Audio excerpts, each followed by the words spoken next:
Hello friends, myself S K sir. और बच्चों, last day हमने डिस्कस किया था distribution of n identical objects in r groups, और उस पर्टिकुलर केस में ब्लैंक ग्रुप्स अलाउड थे। लेकिन आज जो हम लोग केस डिस्कस करने वाले हैं इसमें ब्लैंक ग्रुप अलाउड नहीं होगा।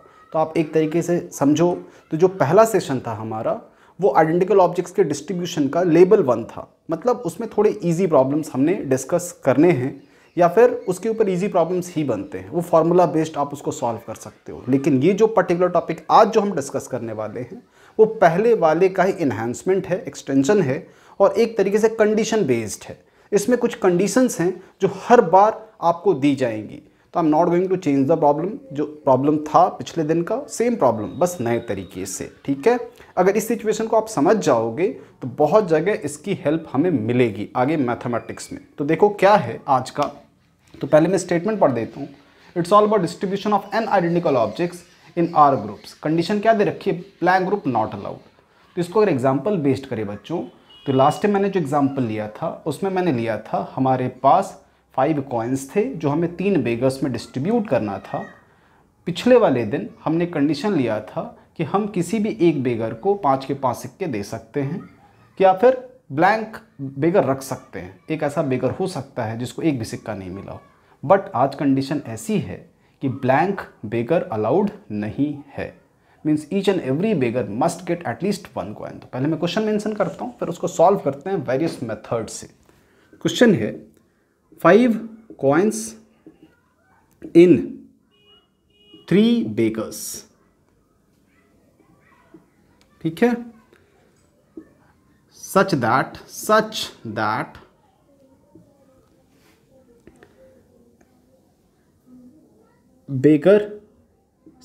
baker get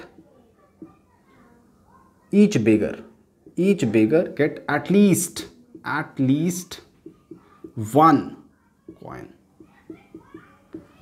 भाई एक सिक्का तो भिखारी को मिलना ही चाहिए। तो बच्चों इसका सबसे पहले आज जो हम लोग इसको सॉल्व करने की कोशिश कर रहे हैं that is using the concept of multinomial. जो x के पावर में चीज़ें थी ना उसके थ्रू मैं इसको बताने की कोशिश कर रहा हूँ।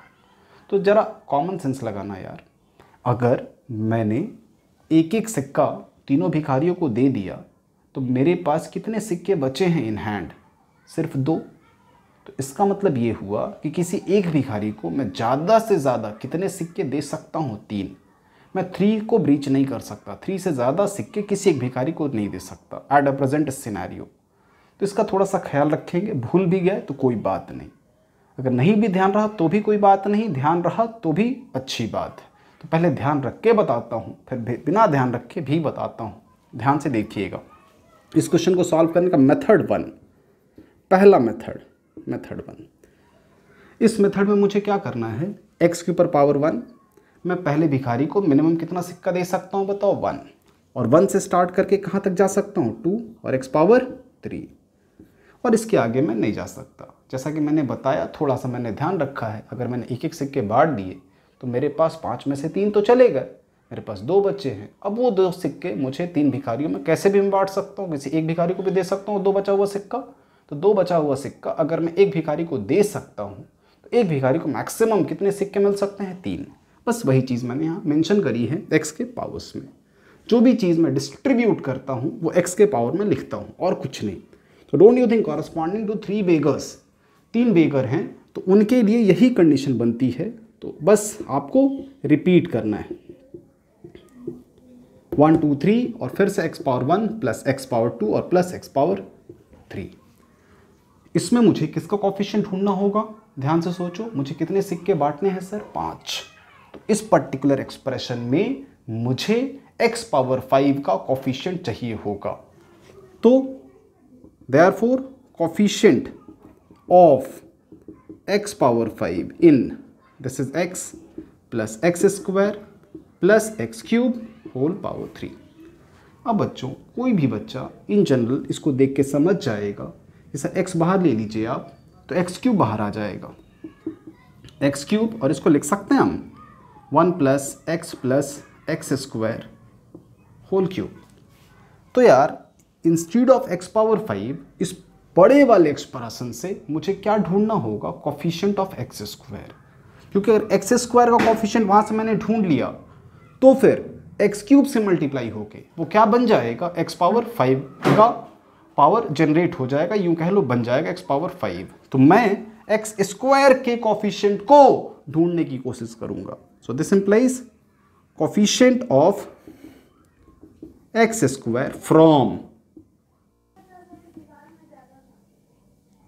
ये जीपी है तो इसे हम क्या लिख सकते हैं, 1 minus x power number of terms 3 upon 1 minus x whole power 3। और देखो दोस्त, बहुत अच्छे से समझना, मैंने पिछले दिन भी बताया था 1 माइनस एक्स क्यूब ये कहीं से मुझे एक्स स्क्वायर तो जनरेट करके नहीं देगा। तो इस पूरे न्यूमरेटर से काम का क्या होता है, सिर्फ 1। तो इसमें जो सबसे ज़्यादा इंपॉर्टेंट चीज़ है वो डिनोमिनेटर है, 1 minus x power minus 3। So this implies, चलो एक स्टेप मैं लिख देता हूँ, coefficient of x power 2 in 1 minus x power minus 3। बस यही हमारा जो भी आएगा वो आंसर होने वाला है। तो मैं थोड़ा स्पेस क्रिएट करता हूँ, ठीक है। ये अच्छे से आप प्लीज़ नोट डाउन कीजिए और थोड़ा समझने की कोशिश कीजिएगा। एक ही प्रॉब्लम लो आप और उसको जितने वेरियस मेथड्स हो सकते हैं, जितने तरीके से आप सोच सकते हो, उन सभी मेथड से सॉल्व करके देखो। अगर एक क्वेश्चन का कंसेप्ट क्लियर हो गया पूरा टॉपिक क्लियर हो जाएगा। तो चलो थोड़ा स्पेस क्रिएट करते हैं। 5 कॉइन्स 3 बेगर्स एटलीस्ट 1, ठीक है, मेथड 1। चलो ये क्वेश्चन तो आई थिंक यहाँ हम स्पेस बना सकते हैं। देख बच्चे, तो 1 माइनस एक्स पावर माइनस 3, यहाँ से हमें क्या ढूंढना है, एक्स स्क्वायर का कोफिशिएंट। जिनको फिर भी कन्फ्यूजन हो वो 1 माइनस एक्स क्यूब का होल क्यूब पूरा लिख लो, इसका एक्सपांशन भी लिख लो। इसका एक्सपांशन भी अगर किसी को नहीं आता हो तो चलो मैं यहाँ थोड़ा सा लिख देता हूँ आपको, 1 माइनस एक्स पावर माइनस 3, इसका एक्सपांशन क्या होना है, तो 1 प्लस 3c1 एक्स पावर 1, और एक एक बढ़ाते जाना होता है, 4c2 x power 2 plus 5c3 x power 3, ऐसे करके। तो जैसा कि यहाँ मेरे दो काम हो गए, क्योंकि मुझे एक्स स्क्वायर का कोफिशिएंट ढूंढना था। तो एक्स स्क्वायर का कोफिशिएंट देखो ना कितना है यार, 4c2। तो मेरा आंसर कितना है, इस 4c2 which is equal to 6। तो 6 तरीके हैं जिसमें मैं 5 सिक्कों का बंटवारा कर सकता हूँ 3 भिखारी में, सच दैट हर एक भिखारी को एटलीस्ट एक सिक्का मिल जाए। तो ये मैंने एक्स के पावर के थ्रू इस कंसेप्ट को डिस्कस करने की कोशिश की। देखो ये मेथड क्यों बहुत इंपॉर्टेंट हो जाता है, क्योंकि जो हमने पिछले दिन जो मेथड डिस्कस किया था उसमें कोई कंस्टेंट नहीं था, एक भी कंडीशन नहीं थी, उसमें सीधा सीधा था in how many ways we can distribute 5 coins in 3 beggars, 6 coins in 4 beggars, whatever may be the count of your coins, और जो भी काउंट होगा बेगर का, वहाँ वो मैटर नहीं कर रहा था कि क्या किस तरीके से। लेकिन अगर किसी ने कंडीशन डाल दी कि भाई इस पर्टिकुलर बेगर को आप 6 से ज़्यादा सिक्के नहीं दे सकते, इस पर्टिकुलर बेगर को मिनिमम 3 देना है, अब ये जब बातें होने लगती हैं तो उसका एक ही आंसर है यार, बेस्ट आंसर है मल्टीनोमियल। हम एक्स के पावर में चीज़ों को बहुत अच्छे तरीके से लिख सकते हैं, कहाँ तक जा सकते हैं, कहाँ तक नहीं जा सकते। अच्छा हाँ, एक और चीज़ मुझे देखो भी याद आया, मैंने बताया था ना कि मान लो किसी बच्चे ने कुछ ऐसा ही लिखा कि सर उसके मिनिमम वाली कंडीशन ध्यान रही कि हम एक सिक्का दे सकते हैं, फिर 2, फिर वो ये कैलकुलेट करना भूल गया कि सर ज़्यादा से ज़्यादा हम किसी भिखारी को 3 ही सिक्के दे सकते थे। उसने सोचा मिनिमम एक सिक्का तो एक्स पावर 1, और उसके पास टोटल 5 सिक्के थे, तो पावर 5 तक उसने लिखना स्टार्ट कर दिया। तो आप वो ट्राई करके देखिएगा, वो आंसर सेम आता है, एक्स पावर 5 तक लिखने से कोई फ़र्क पड़ता नहीं। चलो मैं करके ही दिखा देता हूँ, ठीक है, मैं करके ही आपको दिखा देता हूँ उस तरीके से भी। देखो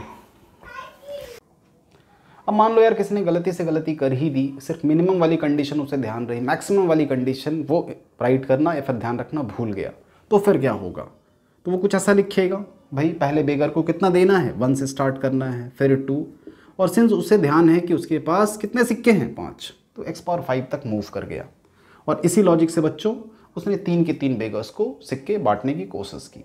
वैसे ये लिखना गलत है, लेकिन स्टिल आंसर में फ़र्क नहीं पड़ता, ठीक है। कभी बाई चांस गलती से आप अपनी बाउंड्री को ब्रीच कर भी जाओ तो भी देखो ये पर्टिकुलर मेथड मल्टीनोमियल वाला उसको एक तरीके से होता है ना, थोड़ा सा मैनेज कर लेता है, तो आपको गलत आंसर नहीं मिलेगा इससे। तो बहुत अच्छा मेथड है। तो भाई मुझे क्या ढूंढना था यार, बताओ, coefficient of x power 5 from this particular expression. तो इस पर्टिकुलर एक्सप्रेशन को x कॉमन ले लो, तो x cube 1 plus x plus dot dot x power, मैंने 1 कॉमन लिया है x तो x पावर 4, एक्स क्यूब बाहर गया यार। तो अब मुझे किसका कोफिशिएंट ढूंढना होगा बताओ, एक्स स्क्वायर का। So this implies coefficient of x square from, इसको ज़रा हम सॉल्व करें, क्या लिख पाएंगे, 1 माइनस एक्स पावर कितने टर्म्स है 5 upon 1 minus x and obviously whole power 3। और देख यार वापस से 1 माइनस एक्स पावर 5 कहाँ है, न्यूमरेटर में, और वो मेरे किसी काम का नहीं है। एक्स पावर 5 कभी भी एक्स स्क्वायर तो जनरेट करके नहीं देगा। So this implies coefficient of x square from 1 minus x whole power what, -3। हमें सिर्फ और सिर्फ एक्स स्क्वायर का कोफिशिएंट ढूंढना है, 1 माइनस एक्स पावर -3। अगर फार्मूला याद हो तो बहुत अच्छी बात है, n plus r minus 1 C r minus 1, तो वो फार्मूला मैं अप्लाई कर रहा हूँ। n सबसे पहले 2 है तो वो 2 लिख लेना, 3 लिख लेना, -1 c और 2 जो भी पहले लिखा हो, तो 5 माइनस 1 4c2, देयरफॉर आंसर क्या हुआ हमारा 4c2। इससे पिछले वाले पार्ट में भी आंसर हमारा कितना आया था 4c2, और अभी वाले पार्ट में भी हमारा आंसर क्या आया 4c2। जैसा कि मैंने बताया था, पिछला वाला मैंने पूरा ध्यान रखा कि मैं पहले भिखारी को अगर 1 देता हूँ, दूसरे को भी 1 देता हूँ, तीसरे को भी 1 देता हूँ, तो I will be remaining with my 2 coins, और 2 सिक्कों को बाकी के भिखारियों में मैक्सिमम समझ गए 3 तक। यहाँ मैंने उस चीज़ का ध्यान नहीं रखा, यहाँ मैंने बोला मैंने 1 सिक्का मिनिमम देना है, मेरे पास 5 सिक्के हैं तो मैं 1 से 5 तक चला गया, लेकिन still this method is giving you the right answer. तो और भी कंडीशन मैं बताऊंगा, ठीक है। कंडीशन जैसे कि हो सकता है किसी ने बोला कि पहले भिखारी को मिनिमम 3 सिक्के देने, समझ गए, दूसरे भिखारी को मिनिमम 2 सिक्के देने, कुछ भी कंडीशन डाल करके क्वेश्चन अगर पूछ दिया जाएगा तो वो सारी चीज़ें हम लोग बच्चों डिस्कस करेंगे।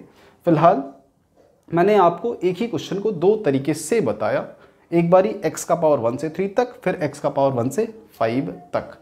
अब मैं इसी क्वेश्चन को बिल्कुल नए तरीके से बताता हूँ, ठीक है।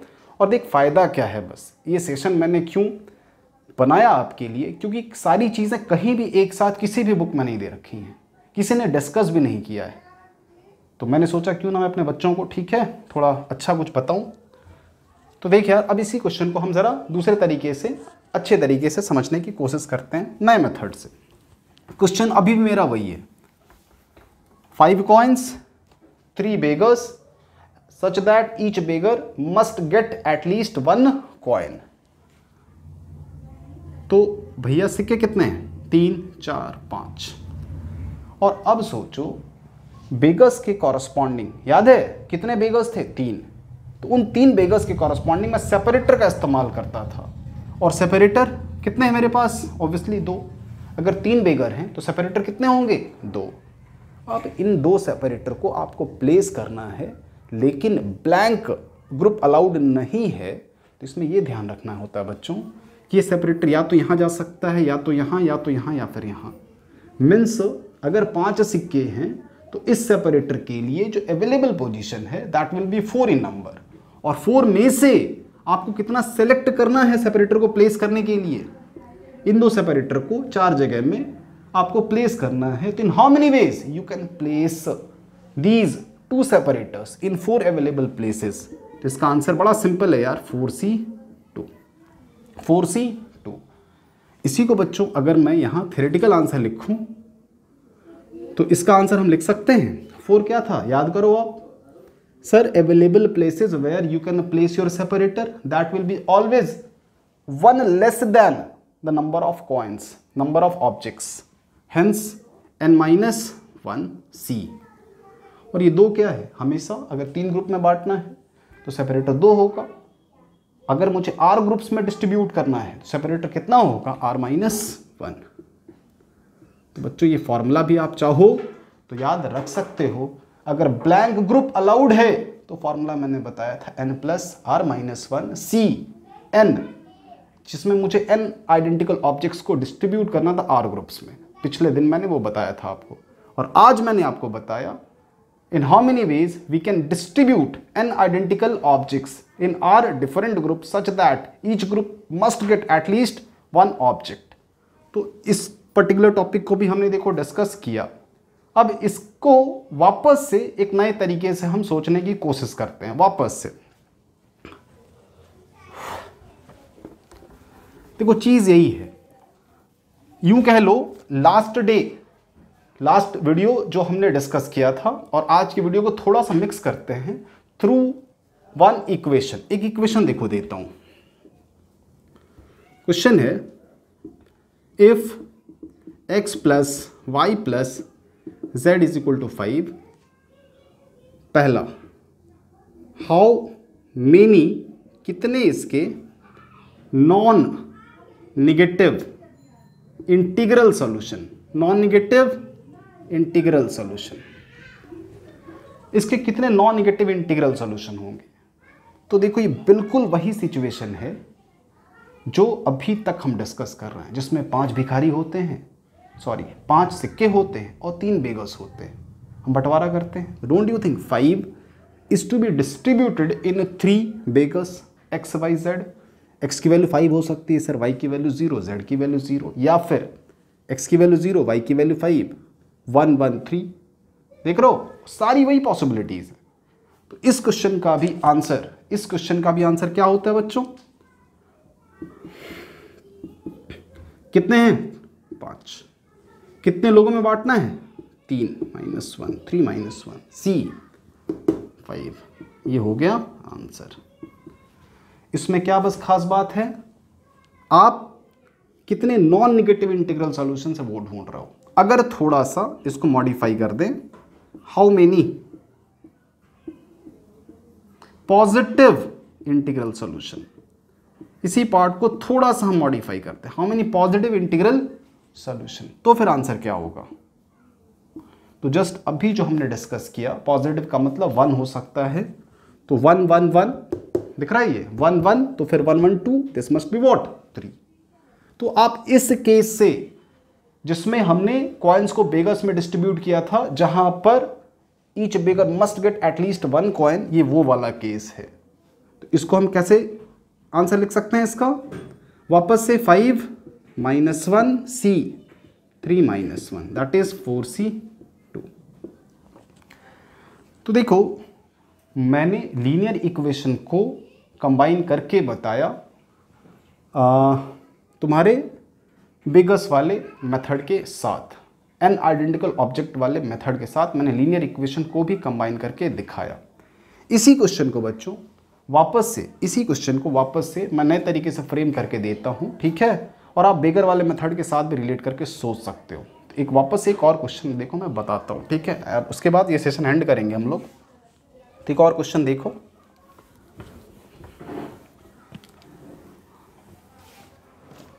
क्वेश्चन दे रखा है if x plus y plus z equal to 5, ठीक है, सच दैट x की value greater than equal to 1, x की वैल्यू 1 या 1 से ज़्यादा, और y की value greater than equal to 2 या 2 से ज़्यादा, और z की value greater than equal to 0। z में कुछ नहीं दिया है, z की वैल्यू 0 या 0 से अधिक, ये कंडीशन है। और वापस से पूछा how many solutions will be there, find the number of solutions, find the number of solutions. तो देखो दोस्त, जो नंबर ऑफ सॉल्यूशन कैलकुलेट करने का शॉर्टकट फॉर्मूला है वो क्या है, मैं वापस से एक बार यहां भी बता दे रहा हूं, और यही चीज मैंने पिछले वाले वीडियो में भी बताई थी आपको, कि कोई अगर सिर्फ नंबर ऑफ सॉल्यूशन पूछे x plus y plus z equal to 5 देके, या फिर और इसको बढ़ा लेते हैं, थोड़ा सा जनरलाइज कर ले, x1 plus x2 plus dot dot xr is equal to n। तो don't you think we need to distribute n identical objects in R different groups. तो number of solutions, number of non negative solution क्या होगा? Formula n plus r minus 1 c n। तो आप ये formula सीधा सीधा apply कर सकते हो, लेकिन ये तब जब हर एक वेरिएबल कहां से स्टार्ट होता हो? 0 से। लेकिन इस पर्टिकुलर क्वेश्चन में x की वैल्यू कहां से स्टार्ट हो रही है? 1 से। y की वैल्यू कहां से स्टार्ट हो रही है? 2 से। z की वैल्यू कहां से स्टार्ट हो रही है? 0 से। ये थोड़ा सा ऑड मैन आउट टाइप से है। तो इसको कैसे समझ सकते हो, या तो मल्टीनोमियल के पास चलो आप क्या से स्टार्ट करोगे, 1 से लेकर के, याद रहता है तो ठीक है यार, अदरवाइज 1 2 सोचो ना, इसको 1 देना ही है, इसको 2 देना ही है, तो 3 तो चले गए आपके पास से, कितने बचे इन हैंड 2। तो ज़्यादा से ज़्यादा इसको कितने मिल सकते हैं 3, ज़्यादा से ज़्यादा इसको कितने मिल सकते हैं 4। तो आप x के पावर से भी डील कर सकते हो, वो भी बता दीजिएगा सर। ठीक है चल यार, वो भी बता दूंगा। ठीक है, फिलहाल मैं इसको दोनों तरीके से चलो बताता हूँ, x के पावर से भी बताता हूँ और एक दूसरे तरीके से भी बताता हूँ। ठीक है, तो इसका सोल्यूशन चलो ज़रा चेक करते हैं, ये लिख लीजिएगा बस, इसका सोल्यूशन ज़रा हम चेक करते हैं अब।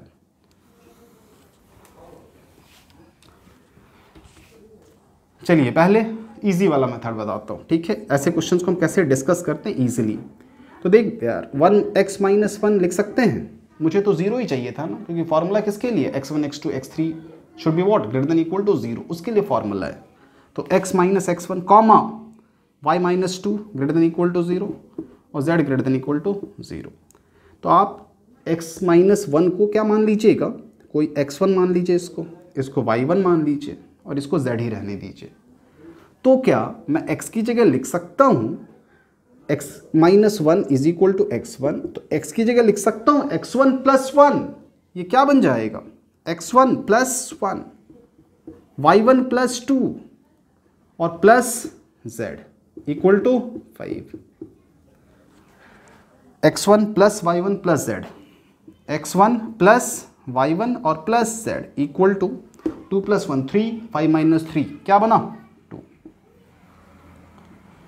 अब तो बहुत सिंपल हो गया, क्योंकि x1 की value greater than equal to 0, y1 की value greater than equal to 0, z की value greater than equal to 0, तो बिल्कुल फार्मूला बेस्ड। और फार्मूला बेस्ड क्या कहता है सर, दो चीज़ों को बांटना है 3 हिस्से में, दो चीज़ों को बंटवारा 3 हिस्से में, और कोई कांस्टेंट नहीं है। जब कोई कांस्टेंट नहीं है तो फार्मूला क्या हो जाएगा 2 + 3 - 1 c2। तो answer 3 + 2 5 - 1 4 c2 which is equal to what 6। तो इसका आंसर है बच्चों 6। तो ये तरीका है, सिंपल आप कह सकते हो। अब x के पावर से भी इसको बता के आज का सेशन हम लोग एंड करते हैं। तो x के पावर के थ्रू भी हम इसको सॉल्व करके दिखाते हैं आपको। ठीक है, चलो इसको x के पावर का इस्तेमाल करके मैं सॉल्व करता हूँ। आप लिख लीजिएगा, लिख ही लीजिएगा। ठीक है, स्क्रीनशॉट मत लिया कीजिए।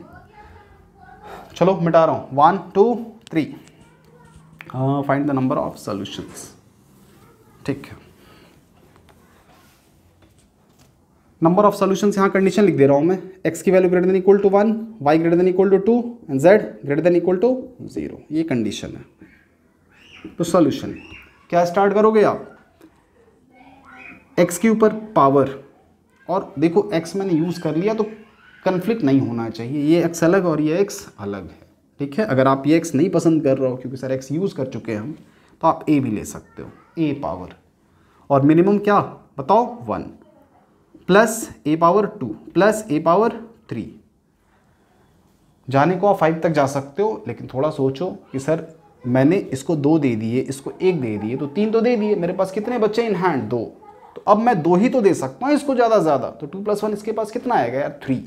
तो कुछ ऐसा पहले वाले के कॉरस्पॉन्डिंग, y के कॉरस्पॉन्डिंग ऑब्वियसली कहानी कहाँ से स्टार्ट होगी 2 से, a power 2 plus a power 3 a power 4, ये ज़्यादा से ज़्यादा 4 कैरी कर सकता है। What about z, a power 0 plus a power 1 और प्लस a पावर 2, इसमें कितने आ गए 0 1 2, और इन सब से मुझे किसका कॉफिशिएंट ढूंढना है, तो कितने सिक्के हैं सर मेरे पास 5। I need to search the coefficient of a power 5, a power 5 का coefficient, answer coefficient of a power 5।